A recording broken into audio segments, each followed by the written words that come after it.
દર્શક મિત્રો, મહામંથન મંતવ્ય ન્યૂઝમાં આપનું સ્વાગત છે।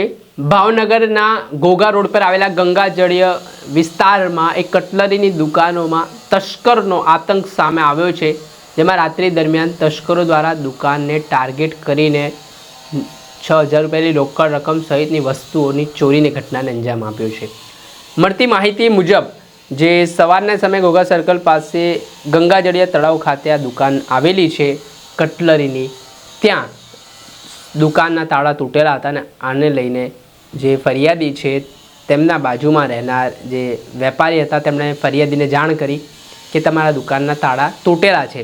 આ ઘટનાની માહિતી મળતાની સાથે જ આ કટલરીના દુકાન ધારક છે તેઓ તાત્કાલિક પોતાની દુકાન પર દોડી આવ્યા હતા।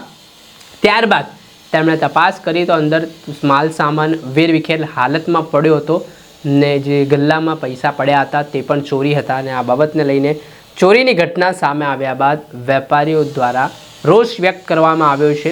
જે રીતે તસ્કરો દ્વારા હવે આજે ચોરીની ઘટનાને અંજામ આપવામાં આવ્યો છે તે મામલાને લઈને વેપારીઓએ શું કહ્યું તે સાંભળો।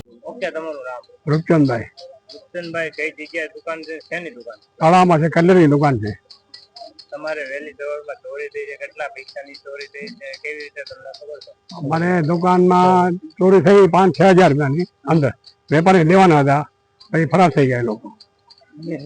કેવી રીતે જાણ થઈ તમને? આ દિનેશભાઈ બાજુમાં દુકાન છે ને વેપારીની, એને મેં ફોન કરેલો એટલે હું તરત દુકાન આવ્યો, પછી દુકાન ખોલી મેં, એમાં રકમ નીકળી ગઈ કેટલા રકમ? 5-6 હજાર રૂપિયા।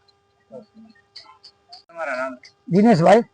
દિનેશભાઈ, કઈ જગ્યાએ દુકાન છે, શેની ચોરી થઈ ને કઈ નામની દુકાન? મારી બાજુમાં રૂપચંદભાઈ ની દુકાન આવેલી છે, એમનો ધંધો કટલેરીનો છે। એમને ત્યાં સવારે હું વહેલા આવતા મેં જોયું કે તાળા તૂટેલી હાલતમાં હતા, એટલા માટે મેં રૂપચંદભાઈને જાણ કરી કે તમે રૂબરૂ તમારી દુકાને આવો અને જોઈ લો તમારી દુકાનમાં ચોરી થયેલ છે। એ છતાં રૂપામાં લાવ્યા અને એમને જાણ થઈ એટલા માટે મારા કોલથી આવ્યા ને એમણે જોયું કે આ દુકાનની અંદર મારા 6-7 હજાર રૂપિયા રોકડ જે વેપારીને દેવાના હતા એ આ લોકો લઈને ફરાર થઈ ગયા છે। પછી અમે પોલીસને જાણ કરી, 112 માં કોલ કર્યો, 112 પોલીસ આવી અને એને પંચનામું લખ્યું અને હવે અમે ફરિયાદ લખાવવા જઈએ છીએ। સમગ્ર ઘટના મામલે હવે પોલીસે પણ એ દિશામાં તપાસ આદરવાની શરૂઆત કરી છે। CCTV camera, human intelligence, technical એનાલિસિસનો ઉપયોગ કરીને હવે ચોર સુધી જે પહોંચવાના પ્રયાસો પોલીસ દ્વારા શરૂ કરવામાં આવ્યા છે અને જે બંધ દુકાનના તાળા તોડીને જે ચોરીની ઘટના સામે આવી છે તેના કારણે ભાવનગરમાં ખળભળાટ મચી ગયો છે। દર્શક મિત્રો, આ અહેવાલ દર્શાવી રહ્યા છે ભાવનગરથી સંવાદદાતા ફિરોઝ મલિક। આવા જ વિડીયો જોવા માટે મહામંથન મંતવ્ય ન્યૂઝ જોતા રહો, લાઇક કરો અને શેર કરો।